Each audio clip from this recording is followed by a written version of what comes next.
जैवविविधतेनं समृद्ध असा सह्याद्री. हाच सह्याद्री कोल्हापूरच्या निसर्ग पर्यटनाला जागतिक पातळीवर पोहोचवण्यात सर्वात महत्त्वाची भूमिका बजावतो. घनदाट जंगल आणि त्यावर अवलंबून असलेले प्राणी जीवन हा इथल्या पर्यावरणाचा गाभा आहे. अनेक दुर्मिळ औषधी वनस्पती सापडण्याचं ठिकाण म्हणूनही हा घाट ओळखला जातो. याच सह्याद्रीचा भाग असणाऱ्या कोल्हापूर जिल्ह्यातल्या आजरा तालुका किंवा आंबोली परिसरात भटकंती केली की निसर्गाच्या विलक्षण खजिन्याची सफर केल्याचा आनंद मिळतो. निसर्गानं हिरव्यागार जंगलासोबत इथल्या परिसराला अतिवृष्टीही बहाल केली आहे. मुसळधार पाऊस पडणाऱ्या अशाच एका गावाला आम्ही भेट दिली आहे. या गावाचं नाव आहे किटवडे. चला तर या गावची गोष्ट ऐकूया.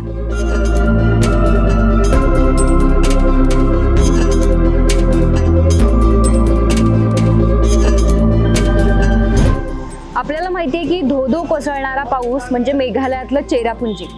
तिकडे प्रचंड पाऊस पडत असतो. पण महाराष्ट्रात सुद्धा अशी काही ठिकाणं आहेत जिथे प्रचंड पाऊस पडत असतो. या पावसाची नोंद साधारण 8,000 ते 9,000 मिलीमीटर इतकी सुद्धा झालेली आहे. अशाच महाराष्ट्रातल्या एका गावामध्ये आपण जाणार आहोत. आजरा तालुक्यातील हे गाव आहे किटवडे गाव. या गावामध्ये भयंकर पाऊस पडत असतो. नेमकं काय वातावरण आहे, तिथली परिस्थिती काय आहे याचा आढावा घेण्यासाठी आपण जाणार आहोत. चला मग.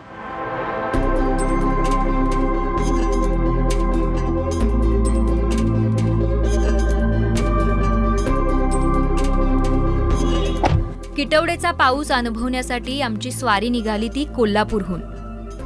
गारगोटी मार्गे आजऱ्यातून आम्ही जातोय. वाटेवर असणारी एक एक गावं करत आम्ही आजरा या तालुक्याच्या ठिकाणी पोहोचलो. या तालुक्याला निसर्गाचं वरदान लाभलंय. इथल्या डोंगर दऱ्यांच्या पोटात अनेक गोष्टी लपल्यात. कोकण आणि घाटमाथ्यामध्ये दुवा असणाऱ्या या ठिकाणाला समृद्ध जैवविविधतेचा वारसा लाभलाय. एखाद्या गुणी चित्रकाराप्रमाणे या परिसराला निसर्गानं हिरव्यागार रंगात रंगवलंय. आजऱ्यातून किटवडेला जाताना रस्त्याच्या दोन्ही बाजूनी गर्द झाडी, लाल माती, जागोजागी वाड्या वस्त्या आणि भाताची शेती दिसते. हवेत हलकासा गारवा जाणवतोय आणि नकळत ओठांवर सौमित्रचा गारवा येऊन थबकतो. आम्ही किटवडे गावात काय काय बघायला मिळेल याचा अंदाज घेत चाललोय. किटवडेच्या अलीकडेच 2 किलोमीटर अंतरावर घाटकरवाडी हे छोटंसं गाव लागलं. आमच्यासोबत पुढच्या प्रवासात येणारी मंडळी आमची इथं वाट पाहत होती. यांच्याकडून परिसरातील बरीचशी माहिती मिळाली.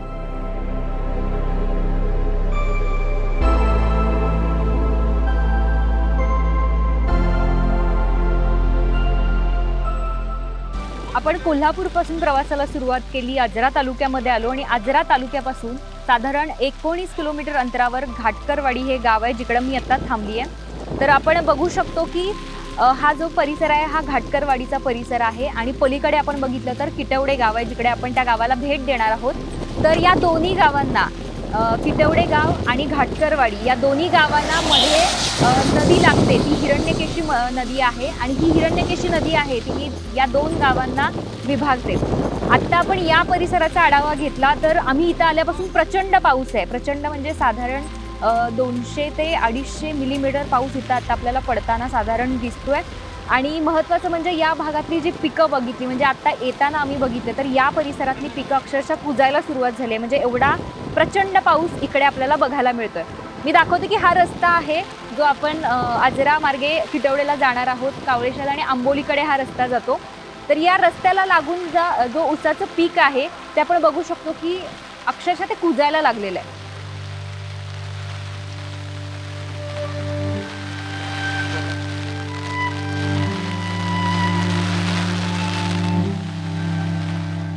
घाटकरवाडीच्या इथे आपण थांबलेलो आहोत आणि इथली ऐतिहासिक अशी गोष्ट आहे ते आपल्याला घाटकरवाडीचे ग्रामस्थ सांगतायत. आपल्याबरोबर आहेत ग्रामस्थ आहेत विठ्ठल पाटील. तर काय सांगाल, आता तुम्ही मला इथली परिस्थिती सांगितलं तर आमच्या प्रेक्षकांना सुद्धा काय सांगाल नेमकी? आमच्या इथं पूर्वी इचलकरंजी मी नारायणराव घोरपडे हे आजरा तालुक्यातील संस्थानिक होते. इंग्रज काळानंतर ज्यावेळी संस्थानिक आपल्या इंडियामध्ये चालू झाले त्यावेळी कोल्हापूर जिल्ह्यातील इचलकरंजी गावचे नारायणराव घोरपडे हे माधवगिरी इथं घाटकरवाडी मी सोयरामध्ये त्यापूर्वी सोयरान गाव होतं, त्यापैकी घाटकरवाडी ह्या गावाच्या इथून 2-2.5 किलोमीटरवरती माधवगिरी म्हणून त्यांनी राजधानी स्थापन केली होती. तहसील संपूर्ण कार्यालय होती, त्यांचा राजवाडा होता, तर त्यांचं जे सभामंडप असेल ते होतं, तहसीलदार ऑफिसचं कार्यक्रम त्यावेळी त्यावेळेचं तहसीलदार ऑफिस संस्थान काळाचं. त्यानंतर 1947 इथं फॉरेस्ट नाका बांधला. इथून 2-2.5 किलोमीटर आहे ते स्थळ माधवगिरी म्हणून, तसा माधवगिरी म्हणून उल्लेख असावा. माधवगिरी म्हणून होतं, त्यांनी त्या नारायणराव घोरपडे यांनी इथं आमचे हे बांधलं, फॉरेस्ट नाका बांधला. त्यावेळी इथं पर्जन्यमापक यंत्र होतं बसलं होतं. काष्ट पठारावर आपले कशी फुलं असतात पांढरी तशी आहेत बघितलं. किटवडे सोबत घाटकरवाडी, पारपोली, आंबाडे, लिंगवडी आणि खेडगे ही गावंही अतिवृष्टी क्षेत्रात येतात. इथली ओळख असणाऱ्या पावसानं आमचं कधीच स्वागत केलं होतं. जोराच्या पावसाला लागणारी सगळी विशेषणं इथं तोकडी वाटतात याची अनुभूती यायला लागली आहे. किटवडे गावात जायला आम्ही प्रचंड उत्सुक आहोत. ही आहे हिरण्यकेशी नदी. पूर्वी या नदीचं पात्र मोठं होतं, कारण वायंगण पद्धतीनं या नदीपात्रात शेती केली जायची. पण ती पद्धत बंद पडली आणि आता या नदीपात्रात मोठमोठी झाडं उगवली आहेत आणि नदीपात्र अरुंद झालंय.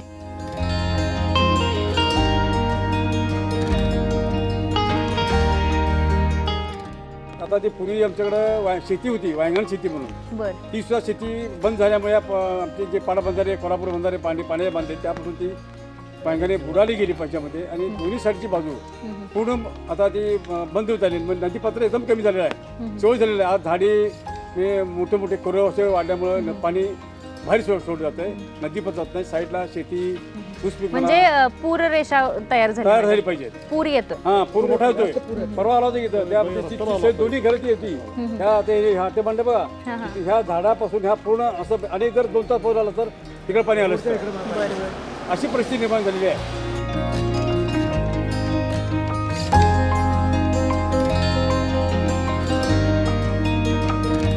वाटेत येणारे खास खळगे पार करत, तुडुंब भरून वाहणारे ओढे नाले बघत आमचा प्रवास सुरू आहे. बळीराजाच्या कामाची धांदल इकडे सुरूच आहे. दादा काय करायलाय? कोळपा. हे किटवड्यातलेच भात आहेत ना? नाव कसं तुमचं? आदेश. आदेश कांबळे. ठीक आहे ठीक आहे, चालू करा तुमचं काम.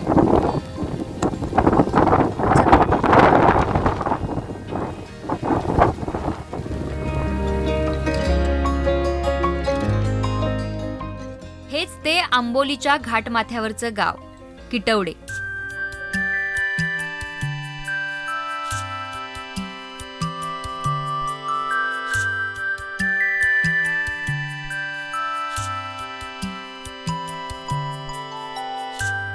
इथं यायला आम्हाला दुपार झाली. जवळपास 100-150 घरं आणि 800-900 लोकवस्ती असणारं हे गाव महाराष्ट्राचं चेरापुंजी म्हणून ओळखलं जातं. इथं क्षणभरही पाऊस थांबत नाही. नुसता पाऊसच नाही तर पावसाबरोबर घोंगावणारा थंडगार वारा आणि त्यातला गारवा एक वेगळीच अनुभूती देतो. धुकं पांघरून ढग खाली आल्याचा भास होतोय. पाऊस, वारा आणि धुक्यामुळं गारठून गेलेल्या गावातल्या प्रत्येक घरात उबदार शेकोटी पेटलेली आहे. पावसाळ्याच्या या काळात दिवस मावळला की घराबाहेर कोणी पडायचं नाही असा या गावाचा आता नियम बनलाय. कारण जंगली जनावरांचा वावर इथं आहे असं गावकरी सांगतात. इथल्या घरांची रचना अशी केली आहे की ती इथल्या पावसाचा सामना नेटानं करू शकतील. सिमेंटच्या मजबूत इमारती इथं नाहीयेत. काही अपवाद सोडले तर सगळी घरं कौलारू आहेत. हे तुळशी वृंदावन पावसामुळं शेवाळून गेलंय. तुळशीचं रोप पावसाच्या माऱ्यातही टिकू नये. स्वराज्य संस्थापक युगपुरुष छत्रपती शिवाजी महाराजांचा अर्धपुतळा या गावात पाहायला मिळतो. पावसाळ्यात पडणारा सततचा पाऊस इथल्या लोकांच्या सवयीचा झालाय. आजूबाजूला असणारी हिरवीगार वनराई आणि मध्ये असणारं हे किटवडे. महाराष्ट्राची चेरापुंजी अशी ओळख असलेल्या किटवडे गावची ही सध्या स्थिती आहे. गावची आर्थिक स्थिती फारशी समृद्ध नाही. सुशिक्षित तरुणांचं प्रमाणही अगदीच कमी आहे. त्यातही पदवीधर तरुणांनी रोजगारासाठी शहराची वाट पकडली आहे. प्रचंड पाऊस आणि थंडगार वारा यामुळं आम्ही सगळेच थकून गेलोय. या गावच्या सगळ्या गोष्टी कॅमेऱ्यात साठवण्याचा मोह होतोय. पण मुसळधार पावसामुळं आमच्या कामात सतत अडथळा येतोय. कारण अशा पावसाची आम्हाला सवय नाही. कॅमेरा सांभाळणंही आम्हाला फार कठीण जातंय. आम्ही आडोशाला थांबलोय. आम्ही बाहेर गप्पा मारतोय आणि आत चहा उकळतोय. आज चहा तयार होतो याची आम्हाला कल्पनाही नव्हती. इथला आपुलकीचा पाहुणचार आम्ही अनुभवतोय.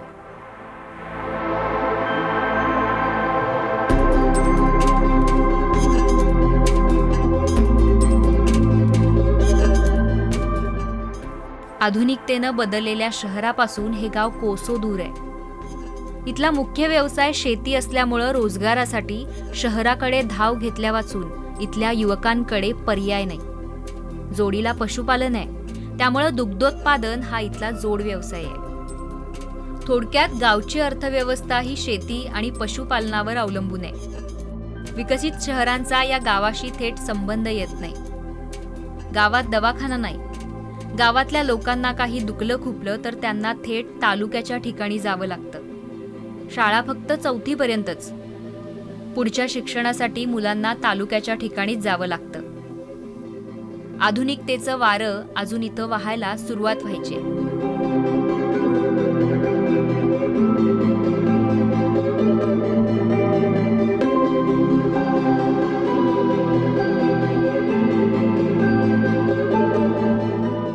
ही एक मैत्रीण आहे आपल्या बरोबर. तर ती या सगळ्या मुलांना, म्हणजे आता तुम्ही कॅमेराच्या या फोनमध्ये बघत असाल तर या सगळ्या मुलांना ती शिक्षण इथं देते. कोरोनाच्या काळात आपण बघितलं तर एका मंदिरामध्ये ही शिक्षणाची व्यवस्था केलेली आहे. बघितलं तर सर्व मुलं फिरतच होती. काही काम नव्हतं, काय नव्हते, सर्व घरातच. म्हणून आम्ही ठरवलं आपण शाळा सुरू करूया. सुरुवातीला मुलं नव्हती, 15-20 मुलं होती. मग आम्ही शाळा सुरू केली आणि त्यामध्ये हँडरायटिंग, ड्रॉइंग, ओरिगॅमी म्हणजे कागदाच्या वस्तू बनवायच्या. त्या वस्तू बनवायच्या त्याचे क्लास सुरू केले. मुलांना आवडायला लागलं. त्यामुळे मुलं सर्व हजर होती, प्रेझेंटही लागायची. आता मला सांग, कोरोनाच्या काळात गावाशी किंवा शहराशी संपर्क नाहीये, त्यामुळे कोविडचे काय पेशंट होते का इथे? पेशंट काय एवढे नव्हते. वातावरण शिथिल झाल्यावर मग आम्ही व्यवस्थित क्लास सुरू केले. मुलांचे पोवाडे बसलेत आमच्या. परत भजनी मंडळ आमचं स्थापन झालंय. अरे वा. भजनी मंडळ आहे.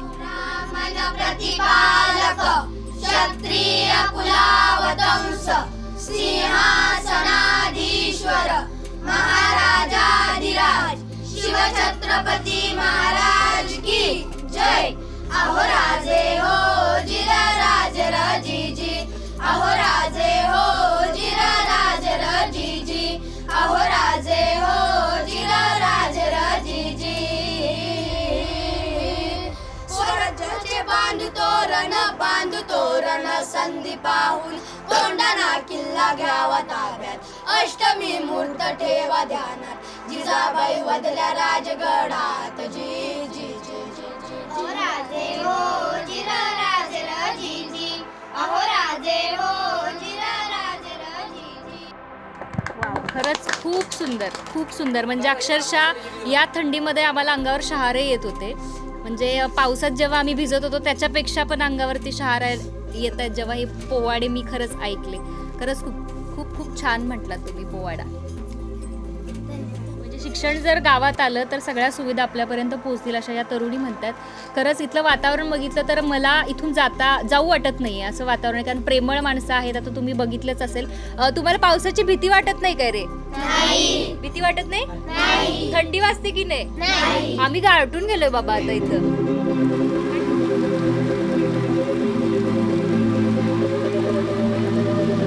अतिवृष्टी किंवा रस्त्याच्या निकृष्ट दर्जामुळं हा रस्ता नेहमीच खड्ड्यांचा असतो. याच खड्ड्यांचा सामना करत गावकऱ्यांना कशीबशी वाट काढावी लागते. आम्हालाही याच वाटेनं गावात जावं लागलं. निसर्गाच्या कुशीत असणाऱ्या या गावानं अतिवृष्टीचं गाव म्हणून आपली ओळख जपली आहे.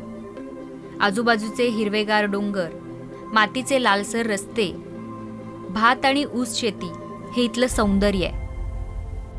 इथल्या पिकांची अवस्था खूपच वाईट होते, कारण मुसळधार पावसामुळं भात आणि ऊस कुजून जातो. त्यामुळं शेतीतून भरघोस उत्पन्नाची अपेक्षा इथला शेतकरी करत नाही. जेवढं उत्पन्न मिळेल तेवढंच आपलं अशी मानसिकता इथल्या शेतकऱ्याची आहे. निसर्गाच्या सानिध्यात इथली माणसं खूप काही शिकली आहेत. त्यांना इथं उगवणाऱ्या औषधी वनस्पती आणि त्यांच्या उपयोगाबद्दल चांगली माहिती आहे. आमच्याकडे आम्ही याला पागल म्हणतोय. हे मोठं होतं, कारल्याच्या आकाराचं होतं, अर्ध्या निम्म्या कारल्या एवढं होतं. भयंकर चविष्ट आणि भयंकर पौष्टिक आहे. या अशा सगळ्या भाजी, पुन्हा अळंबी अशा या शक्यतो जास्त रानभाज्यावरनं जिथल्या लोकांचं हे दिवस जातात. जंगली भाजी खाऊनच उदरनिर्वाह चालतो. बाजारातून आणलेला कुठलाही भाजीपाला ह्या एवढ्या मोठ्या पावसामध्ये येत नाही. वांगी, कारली, कोबी काही अशा प्रकारे काहीच येत नाही. फक्त हे जंगली भाजीपाला किंवा 15 आठवड्यात एकदा तालुक्याच्या बाजारला कोण जी सुशील माणसं जातात ते तिथे भाजीपाला घेऊन येतात. तसेच तर उडीदाचं पीठ त्यामध्ये थोडंसं पाणी केलं तर ते डांगर म्हणून आम्ही खाल्लं जातो. प्रत्येक कुटुंबामध्ये शक्यतो ह्याच्यावर भर दिला जातो. आजरा आंबोली रस्त्यावर आंबोलीच्या अलीकडे 10 किलोमीटर अंतरावर हे गाव आहे. पण या गावाची आणि इथल्या परिसराची ही स्थिती कशामुळे असेल? इथंच का हा पाऊस धोधो कोसळतो? तर गावापासून अवघ्या 2 किलोमीटर अंतरावर कोकणात उतरणारी दरी आहे. त्या दरीला कावळेसात पॉइंट म्हणून ओळखलं जातं. ही दरी खूपच खोल आहे. कावळेसातची भुरळ पडून महाराष्ट्रभरातून पर्यटक इथं येतात.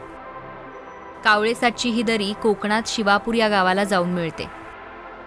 या दरीतून पावसाचे ढग घाटमाथ्यावर येतात आणि दरीलगत असलेल्या किटवडे गावावर पहिल्यांदा कोसळतात.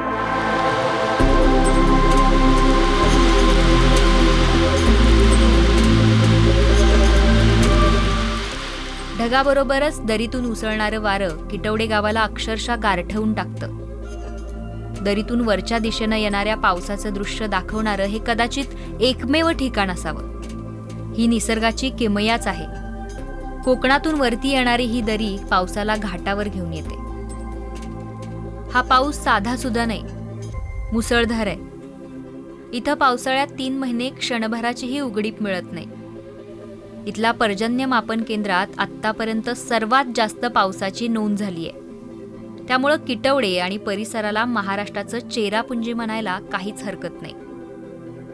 किटवडे गावात पडणाऱ्या पावसाची वार्षिक सरासरी 6300.40 मिलीमीटर इतकी मोठी आहे. या पावसाची नोंद करण्यासाठी इथल्या लोकप्रतिनिधींच्या प्रयत्नातून अत्याधुनिक पर्जन्यमापक यंत्र गावात बसवलंय. यामुळे पावसाचा अचूक अंदाज काढता येतो. साधारणपणे 30-35 वर्षापासून या गावाच्या पाठीमागं जुनं जलसंपदा विभागानं बसवलेलं एक यंत्र आहे. त्या यंत्रावरती आम्ही हा पाऊस मोजत होतो आणि संपूर्ण पावसाच्या आजपर्यंतच्या नोंदी आम्ही शासनानं कळवलेत आणि प्रेसनं दिलेत. त्यामुळे संपूर्ण 30 वर्षात पडणारा हा पाऊस हा अतिवृष्टी सदृश्य पाऊस, साधारणपणे सरासरी 150 मिलीमीटर इतका पाऊस पडतो. पण 2019ला एक अतिवृष्टी झाली आणि 2021ला ह्या 20-23 तारखेला अतिवृष्टी झाली. हा सर्वाधिक पाऊस पडला. मग एवढा 150 मिलीमीटर पडणारा पाऊस आम्ही सहन करतो.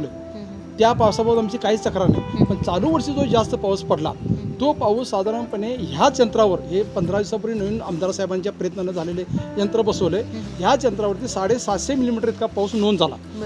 आणि ह्या यंत्रावरती पाऊस नोंद झाला आणि एवढी ढग सदृश पाऊस पडला, संपूर्ण शेती वाहून गेली, नदीकाठचे शेतं वाहून गेली, ओढ्यांना नदीचं स्वरूप आलं आणि संपूर्ण ऊस कुजले, भात कुजले, नाचणे वाहून गेले आणि इथल्या शेतकऱ्यांना हा सतत संघर्ष करावा लागतो.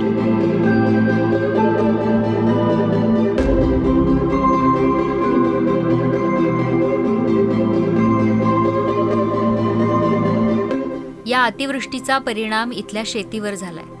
इथं भात, नाचणी, ऊस ही पिकं प्रामुख्यानं पिकवली जातात.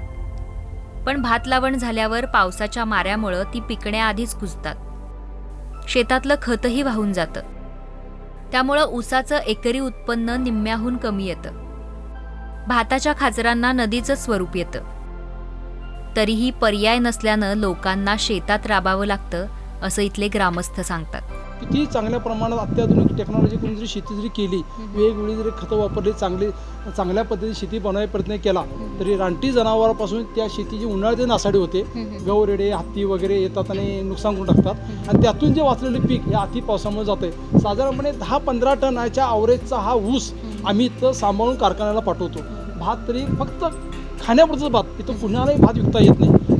जनावरांचा विषय घेतला, चांगल्या लाखाच्या म्हशी आणल्या तरी 2 लिटरच्या वरती दूध मिळत नाही, कारण या अति पावसामुळं डास सदृश्य जराळ म्हणून इथं प्राणी असतो, तो चावरं म्हणतात त्याला काही ठिकाणी. त्या जराळेपासून तरी संपूर्ण हल्ला एका जनावरांना मधमाशांचा ज्या पद्धतीने हल्ला होतो तसा हल्ला होतोय आणि ते जनावर दूध द्यायचं बंद करते. मग त्याच्यासाठी आम्ही करंजी तेल, एरंडेल तेल किंवा गोडं तेलसुद्धा लावून आम्ही त्या जनावरांना त्या लेप काढून त्या जनावरांना आम्ही जंगलात चालायला सोडतोय किंवा शेताच्या घराला सोडतोय. एवढी कोणताही व्यवसाय करा, ह्यामध्ये इथल्या लोकांना हाल अपेष्टाच होतात. ह्यासाठी माझी शासनाला एक विनंती आहे की शासनाला इथल्या लोकांना जर का दरड उत्पन्न वाढवायचं असेल किंवा शहरातल्या लोकांच्या सारखे जर का इथलं जीवनमान जर का उंचावायचं असेल तर एक अभ्यास गट तयार करून ह्या लोकांच्या सध्याच्या परिस्थितीचा अहवाल तयार करायला पाहिजे आणि भविष्यात काय करता येईल याच्यावरती उपाययोजना करावी अशी मायबाग सरकारकडे आमची विनंती आहे.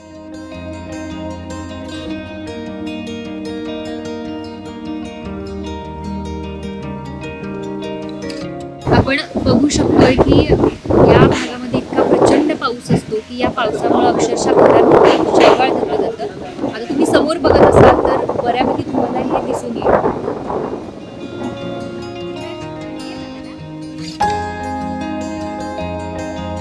इथं अतिवृष्टीबरोबर अजून एका गोष्टीचा सामना करावा लागतोय.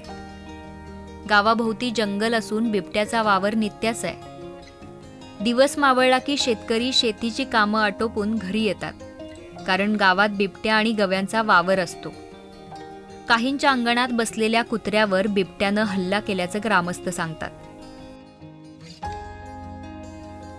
गव्यांचा कळप तर बिनधास्त फिरत असतो. उगवलेल्या भाताचाच नव्हे तर लावण केलेल्या रोपांचाही फडशा पाडतो. त्यामुळं अतिवृष्टीसोबतच इथल्या शेतकऱ्याला वन्यजीवांचा त्रास सहन करावा लागतोय. इथं इतका पाऊस पडतो की अतिवृष्टी म्हणजे काय हे याची देही याची डोळा आपल्याला किटवडे गावातच बघायला मिळेल. डोंगराकडची पिकं सुद्धा अतिवृष्टीनं कुजलेली आहेत. तर सरकारने विनंती आहे पंचनामा करून या सर्व क्षेत्राचा पंचनामा करून हे क्षेत्र एकत्रित करावं आणि सर्व जणांना अतिवृष्टीचा निकष लावून नुकसान भरपाई द्यावी. फक्त केवळ नदीकाठच्याच लोकांना, पूरबाधित लोकांना नुकसान भरपाई देऊ नये, सर्वांना सरसकट नुकसान भरपाई मिळावी अशी यासाठी आम्ही तहसीलदारांना निवेदन दिलेलं आहे. तालुका कृषी अधिकाऱ्यांनी याबाबत मागणी केलेली आहे की सर्वांचं पंचनामा करून घ्यावे म्हणून. तशा पद्धतीत पंचनामे होत नाहीत. यासाठी पुन्हा प्रयत्न करून संपूर्ण गावाचे एकत्रित पंचनामे करून नुकसान भरपाई द्यावी विनंती सरकारला. आजऱ्याच्या पश्चिमेकडच्या टोकाला वसलेलं दुर्गम असं हे किटवडे गाव. 21व्या शतकातही अनेक सुविधा इथं पोहोचायच्या आहेत. गावातल्या मुलांना शिक्षणासाठी दूर जावं लागतं. त्यामुळं सरकारनं आमच्याकडे लक्ष द्यावं अशी ग्रामस्थांची मागणी आहे. गावातल्या मुलीच काय पण मुलांनाही 10वी-12वीच्या पुढचं शिक्षण घेता येत नाही. उत्पन्नाचं ठोस साधन नसल्यामुळं आर्थिक स्रोत नाही. मुलांना शिकवण्यासाठी सावकाराकडून कर्ज घ्यावं लागतं. ते लॅबचं त्यांनी सांगितलं 60,000 फी आहे. आता आम्ही काय थोडी भरू शकत नाही. मुलगीला म्हटलं बस त्यामध्ये शिक्षण 12वी आता आणि 2 थांबायचं, शेतात कामाला लागायचं. शिक्षण होतच नाही ना. हुशार असेल तर पैसे कुठले पैशाची उपलब्ध होत नाही आमच्याकडे. आता ऑलरेडी माझे स्वतः माझ्या नावावर मी 70,000 रुपये सोसायटी काढलेला आहे. ते संपूर्ण पैसे संपलेत. आता मला काय मिळणार नाही. फक्त आता काय करतो, खर्च जायचं, मजूर जायचं, तेवढं खायचं. आता केव्हा ऊस जाईल तेव्हा ते भागणार, नाही भागलं तर त्यांच्याकडे घेऊन परत ते भरायची सोसायटी आणि परत मग रोजगार नाही, जो तो आपल्या शेतात काम करतो. शेती आमची एवढी आहे, माझा 6 एकर ऊस आहे पण 100% ऊस होत नाही. लोक आमचे पाहुणे म्हणतात, मी पण त्यावेळेला म्हणायचं एवढं उत्पन्न येतं उत्पन्न, आता इथं राबून बघायला आलोय. गावात काय काय मागणार तुम्ही, हां काय काय पाहिजे? हां. पंचायत समितीकडे आमची कामं आहेत, एस टी महामंडळाकडे कामं आहेत, आरोग्य विभागाकडे कामं आहेत, जिल्हा परिषदेला कामं आहेत, सरपंचांकडे काम आहे, शिक्षण विभागाकडे काम आहे ना. पण हे सगळे जर का प्रश्न सोडवला पाहिजे, हे मॉडेल गाव तयार करूया की ह्या गावाला मॉडेल करूया, एका गावाला मी असं सुधारू शकतोय. हा पाऊस अलीकडेच इतका पडतोय असं नाही, तो पिढ्यानपिढ्या असाच पडतोय. इथल्या जुन्या माणसांनी कित्येक वर्ष तो बघितलाय.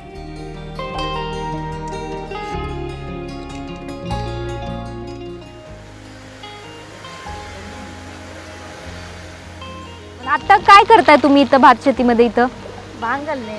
आता भांगलायचं काम चालू आहे? हो एवढ्या पावसात तुम्ही भांगलताय? हो मग कसं भांगलंय? बस तू मला वाटतं भातात बसता पण येत नाही, उभारूनच उभा राहून वाकून. वाकून. अरे बापरे, केवढं हे आहे तुमचं शेत तरी? आमचं इथं म्हणजे खूप लोकांचं आहे. खूप लोकांचं शेत आहे. हो पावसात तुम्ही एवढं काम करताय? हो रोजची सवय झाली असेल. सवय झाली. हो हो हो. नाव काय म्हटलं तुमचं? सावित्री अजून सावंत. सावित्री अर्जुन सावंत. हो अरे वा. किती वर्ष शेती करताय तुम्ही ही? खूप वर्षाची. खूप वर्ष करताय. हो चला येऊ आम्ही. हा येवा. यवा.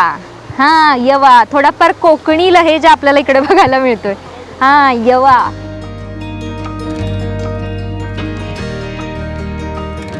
(1994) साली 8,997 मिलीमीटर पाऊस फक्त किटवड्यात झाला. राज्यात पडलेल्या एकूण पावसाच्या दुप्पट पाऊस या एकाच गावात झालाय. गेल्या वर्षी 7,623 मिलीमीटर पाऊस झाला. यावर्षी एका दिवसात 270 मिलीमीटर पाऊस झालाय. 65 मिलीमीटरच्या वर पाऊस पडणं म्हणजे अतिवृष्टी मानली जाते. किटवड्यात अशी अतिवृष्टी रोजच होते. पाऊसभर आम्ही ओला दुष्काळ आणि उन्हाळ्यात मात्र आम्हाला सुका दुष्काळ. मार्च नंतर फेब्रुवारी नंतर आम्हाला पाणी म्हणजे आमच्या शेतीला पाणी मिळणार नाही. फक्त प्यायपुरतं पाणी, ते जंगलामधून पाणी साहेब आणलेलं आहे ते. नंतर वड्याने आमच्या नदीला पाणी मिळणार नाही. ही आमची परिस्थिती. एका इकडे वरती बंधारा कुठं नाही आहे. इकडे कुठलं जंगल म्हणतात? ही सगळं पूर्ण जंगल आहे, पण बंधाऱ्यावर कुठला भाग कुठला येतो हा? इकडून खाली आहे पाडगाव. कडगाव पाडगावचं जंगल. पाडगाव. तिथून पाणी इकडे आणतात. नाही नाही नाही. सायपरनं जे पाणी आणलं ना ते किटवड्याचं जंगल. हे आमचंच जंगल.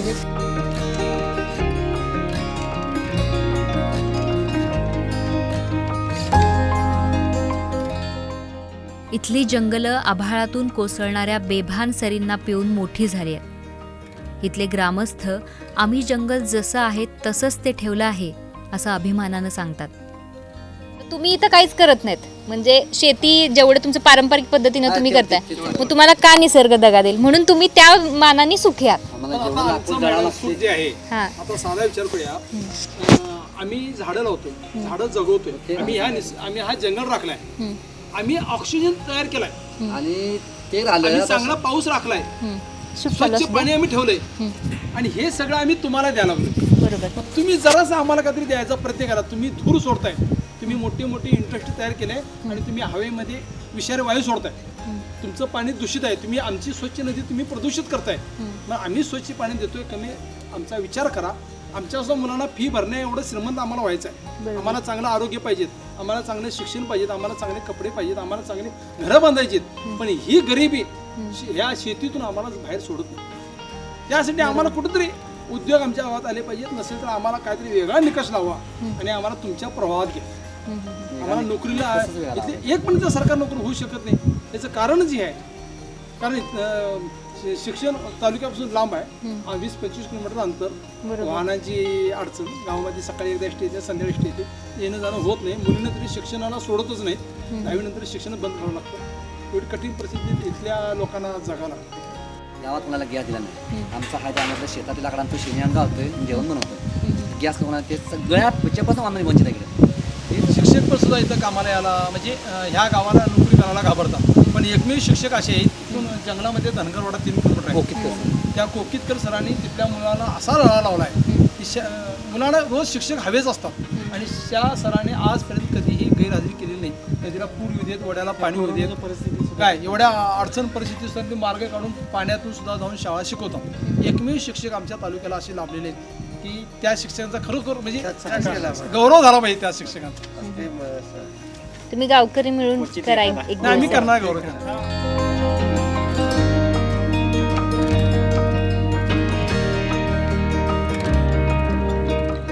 जंगलं टिकवणं किंवा नष्ट करणं हे शेवटी माणसाच्या हातात आहे. त्याचा जेवढा हस्तक्षेप निसर्गात होईल तेवढी त्याची जबर किंमत त्याला चुकवावी लागणार. आपत्ती होणार नाही. कमी उत्पन्नामध्ये फक्त पोट भरायचं, पोट भर वेगळा पडत नाही आपत्ती होत जमिनीला. नाही. की डोंगर जमीन खचणे. खचणे, सगळं घर होऊन जाणे असं का असं होणार? काय नाही. उत्पादन तेवढं नाही. आणि नापीक जमीन, निकृष्ट जमीन. आम्हाला जगायचं आहे तुमच्या बरोबरीने. एक तर आम्हाला इथं तुम्ही सोयी सुविधा द्या, तसंच आमचं पुनर्वसन करा. पुनर्वसन नको, पण आम्हाला सोयी देऊ दे.